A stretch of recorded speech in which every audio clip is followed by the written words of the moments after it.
I want to give you guys my perspective on what happened in the Falcons versus Buccaneers Thursday night football game. And I wanted to go through three positives and three negatives throughout this game. The three positives we're going to look at before I get into negatives, because the negatives are going to lead into a rant that I always have in a Falcons game when it comes to this. Kyle Pitts.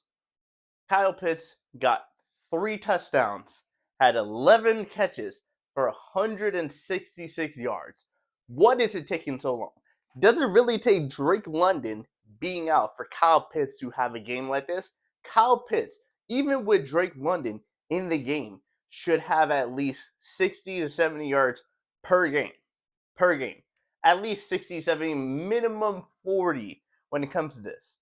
And the thing is, when Drake London comes back, do I think Kyle Pitts is going to have these numbers? No.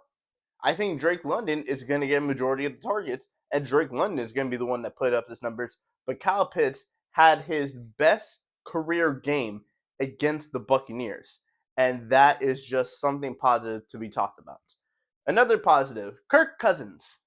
Kirk Cousins looking like he was in his prime. Kirko chains looking like he got them chains back, because Kirk Cousins, he led the Falcons down the field despite what's been happening the whole game to win the game with the field goal, 4 seconds remaining. And I want to talk about the field goal real quick. This guy, the kicker, Zane Gonzalez, left hash. How do you still, you got, it went through, but how do you have it so close to being doing? Like, the Falcons won, and I'm happy for the Falcons that they won. It was a revenge game because, one, the Buccaneers are in the battle for the playoffs, and two, the Buccaneers beat us in the first game of the season. So that's very good. And then the third one is basically what I just talked about right there, a playoff / revenge spoiler. The Buccaneers now have to basically hope the Carolina Panthers lose against New Orleans Saints. And keep in mind, the Tampa Bay Buccaneers have to play Carolina twice.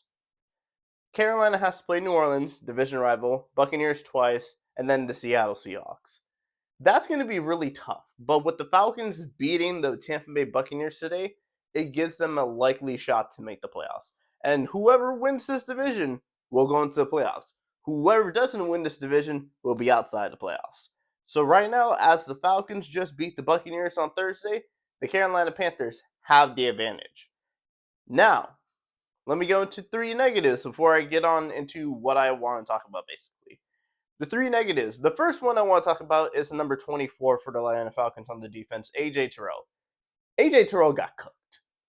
A.J. Terrell got cooked like a smoked salmon on a barbecue. That guy had 5 holding calls, and some of these calls stopped a majority of positive plays for the Falcons.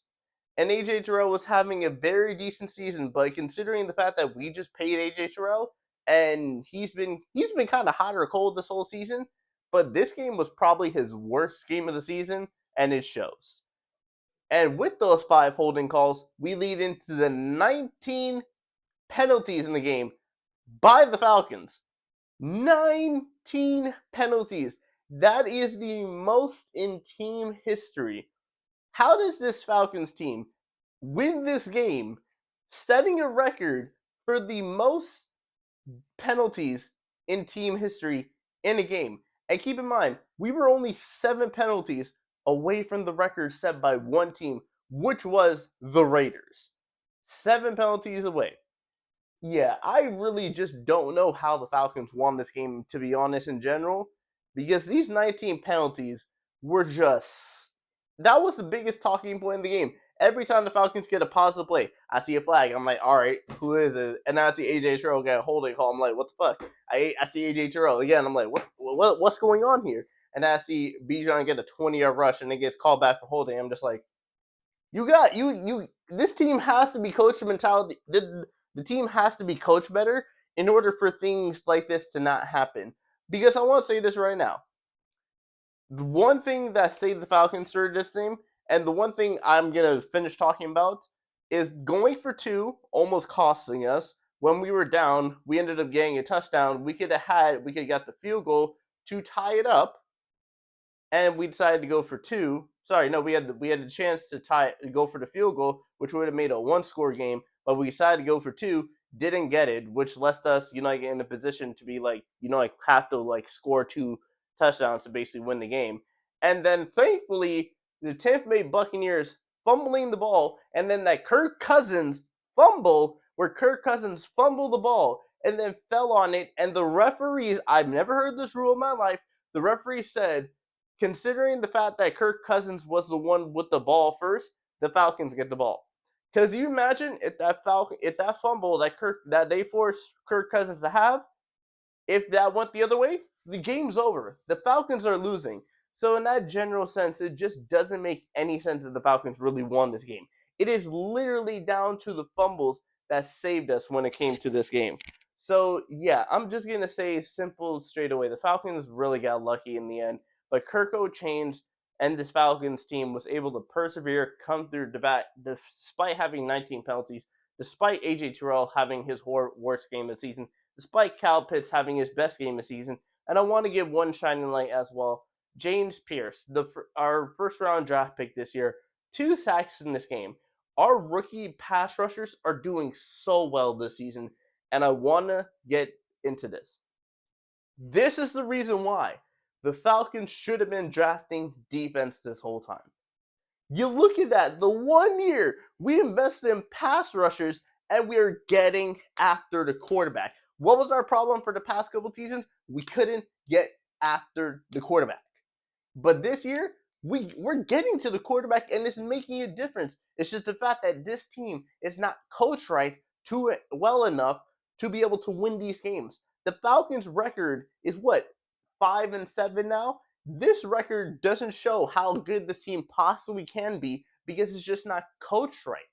So at the end of the season, I don't care if the Falcons won this game. Raheem Morris didn't do enough to save his job because the Falcons had a team that should have been playoff bound, and we're not going to the playoffs.